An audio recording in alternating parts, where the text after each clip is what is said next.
Agora que você já tem uma noção do que é uma raiz quadrada, eu vou te apresentar uma ideia do que é uma raiz cúbica. Aqui eu tenho um cubo representado nessa figura. Você já deve conhecer aquele cubo mágico, né? Parecido àquele cubo mágico. E esse cubo, ele pode ser visto como um amontoado de pequenos cubos. Aqui, por exemplo, eu tenho um cubinho aqui, tá? Formado por essas faces. E o cubo, a principal propriedade dele é que ele possui medidas iguais, né? Semelhante ao quadrado, você se lembra que a largura é igual à profundidade? Aqui o cubo, ele também possui essa dimensão aqui, ó, chamada de largura. E essa outra dimensão aqui, chamada de profundidade. E ele possui uma terceira dimensão, que é a altura. Então, vou representar aqui, ó, altura. Agora, eu vou te perguntar se você consegue visualizar quantos cubinhos menores estão amontoados aqui para formar esse cubo representado na figura total. Aqui do lado tem até esse cubo, vamos dizer, desmontado, né, para ajudar você a concluir. Enquanto você pensa aí, eu vou dizer que esse cubo que eu destaquei, aliás, cada um deles, né, todos esses cubinhos possuem a mesma medida e eles são chamados de unidade de volume.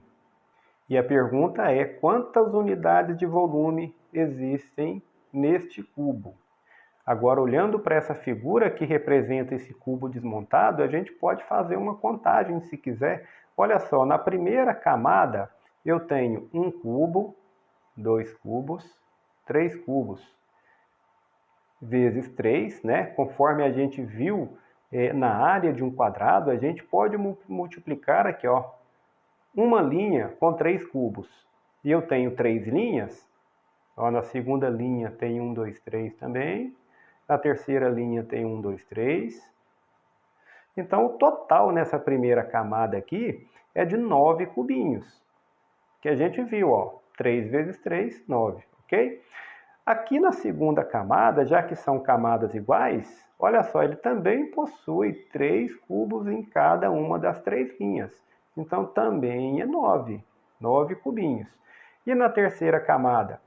Também 3 cubos em cada uma das 3 linhas. Também são 9 cubos. Quando você faz a soma, o total de cubinhos, você vai ter 3 vezes 9 cubinhos em cada camada, que vai dar um total de 27. Ok? Agora veja pelo modo prático. É necessário você fazer essa contagem? Não, não é. Para chegar ao resultado 27, olhe o que é suficiente de você fazer. Observando o cubo montado, quantas unidades eu tenho na largura? 3. Quantas unidades eu tenho na profundidade? 3 também, porque é um cubo, né? E eles têm a mesma medida. E quantas unidades eu tenho na altura? 3 também. E se você fizer largura vezes profundidade vezes altura, você vai obter os 27. Olha só, 3 vezes 3 vezes 3 é igual a 27. E eu posso escrever isso aqui na forma de potência. 3 elevado a 3, né? Ou eu posso dizer 3 elevado ao cubo. Isso aqui é igual a 27. Ok? Mais uma vez, não há necessidade de fazer contagem, tá? Você pode utilizar esse princípio aqui, que você vai descobrir em um cubo quantas unidades de volume ele possui, apenas multiplicando essas dimensões. Tá ok?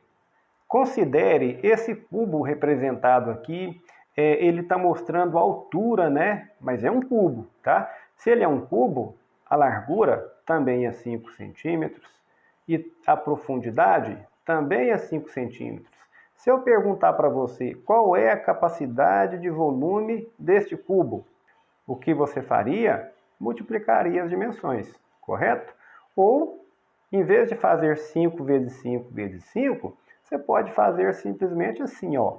O volume, né, letra V de volume, é igual a 5 elevado ao cubo, que é igual a 5 vezes 5 vezes 5.